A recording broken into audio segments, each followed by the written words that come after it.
Okay, thank you, Srikanth. Good evening, friends. Myself, Mohammad Zahir.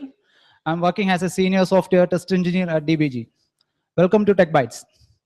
Tech Bytes is a session dealing with the latest happening in technology for the last 1 month. So let's get started with the latest happening, starting with Google Inbox. Google has recently released their latest app named Inbox. It's designed in a way that you can get through your emails faster, you can create to-do lists, reminders, and snooze them if you need to address it later. The main features of Google Inbox is bundles, highlights, reminders, and snooze. So let's see this video.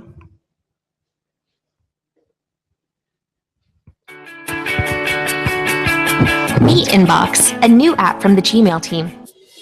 It keeps things organized and helps you get back to what matters. You'll notice similar messages are bundled together. Promotions, social, purchases, and more. Let's check out promotions. Now you can deal with related messages together and get rid of them with one tap. If you think an email should be bundled, you can move it. Or if it doesn't belong, you can remove it or simply send it to the trash. Inbox comes with a few ready-made labels. You can also make your own labels and bundle them. So whatever you're into, you can keep it all together. Let's open social. If you see something you want to get back to, just pin it. Pinning lets you keep the important stuff around so you can sweep the rest to done. Flip the switch to see just the things you pinned. For other things you need to get back to, you can add your own reminders to your inbox. If a message or reminder is important but you don't have time right now, you can snooze it for later, or for when you get home and have some downtime. So that's Inbox by Gmail. We're excited for you to try a new way to keep things organized and help you get back to what matters to you.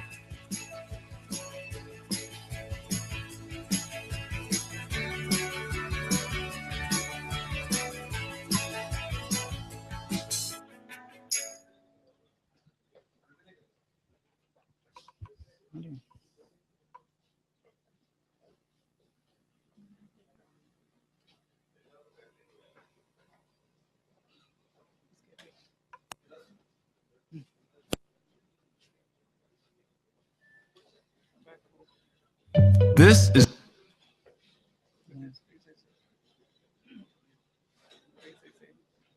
the new Google Calendar. It looks like this.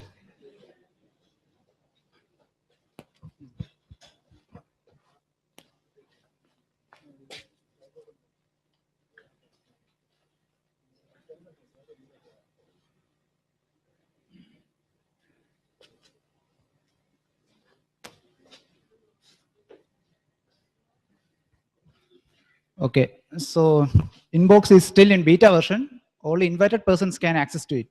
So you can request an invite at inbox@google.com. Inbox app is available for Chrome browsers, Android, and iOS. So next, Apache Spark. Apache Spark is an open source parallel data processing framework, which is an improvement over Apache Hadoop, which helps to develop big data applications faster. Apache Hadoop does all its operations on disk using Hadoop distributed file system. So it is slower when compared to Apache Spark. So in order to overcome this, Apache Spark does all its operations in RAM and query it there repeatedly and only save data to disk when it is required. Last month, Apache Spark has broken the world record for sorting large on-disk data sets by achieving a 100 TB of on-disk data set in 23 minutes with 206 machines using 6,592 cores. The previous record was held by Apache Hadoop for sorting the big data size of 100 TB in 72 minutes with 2,100 machines using 50,400 cores. So it's a very big difference when compared to Spark that we can see in this graph. The time taken, machines used, and the cores. So moving forward, Next is Android 5.0. Google has finally released their next version of Android, which is formally known as Android L, will be called Lollipop. It also announced the first two devices to run Lollipop will be HTC Nexus 9 tablet and Motorola Nexus 6 mobile phone. So Lollipop comes with a bunch of new changes. One of the biggest alterations done in this Lollipop is the introduction of Material Design View. It's a new design language which gives more importance to colors and shadows. Some of the main features of Lollipop are material design, lock screen notifications, guest mode, pin apps, priority mode, double tap to wake, etc. So the next is Poodle. It's a vulnerability discovered last month by Google security research team. Poodle expands as padding Oracle on downgraded legacy encryption.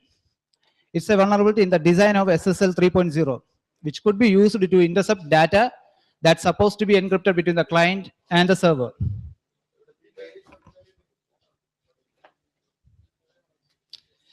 Okay. In Poodle attack, the attacker needs to have a privileged position to exploit this vulnerability.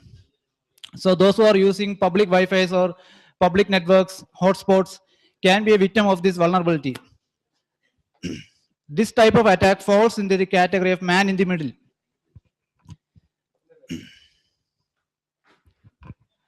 Okay. As per the survey, 95% of the web browsers are still using the older SSL 3.0 protocol. According to Google, the attacker that controls the network between the client and the server can identify the cryptography protocol the server can accept by using protocol downgrade attack. This forces the web browsers to use the older version of SSL 3.0 protocol, and thus the attacker can exploit the vulnerability by carrying out man-in-the-middle attack and de-encrypt the HTTPS cookies, and thus stealing the victim's informations. And next, finally, it's Mac OS X Yosemite. Yosemite Mac OS X version 10.10 was released last month by Apple. It's been in beta since Apple previewed it on July 2014. Yosemite comes with a complete makeover in the design, and also Apple has removed the 3D design elements with flatter and more colorful surfaces. So we can have a look.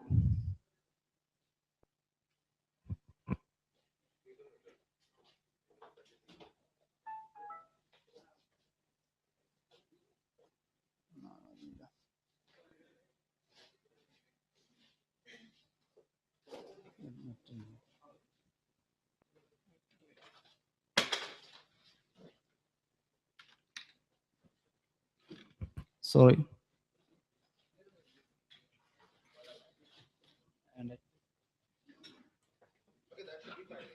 Okay. Okay. But it's still buggy. Some major bugs, including a security vulnerability, has been reported in this Yosemite. The vulnerability is named as root pipe, which was discovered by a Swedish hacker. So that's all for this month of Tech Bytes. Now I would like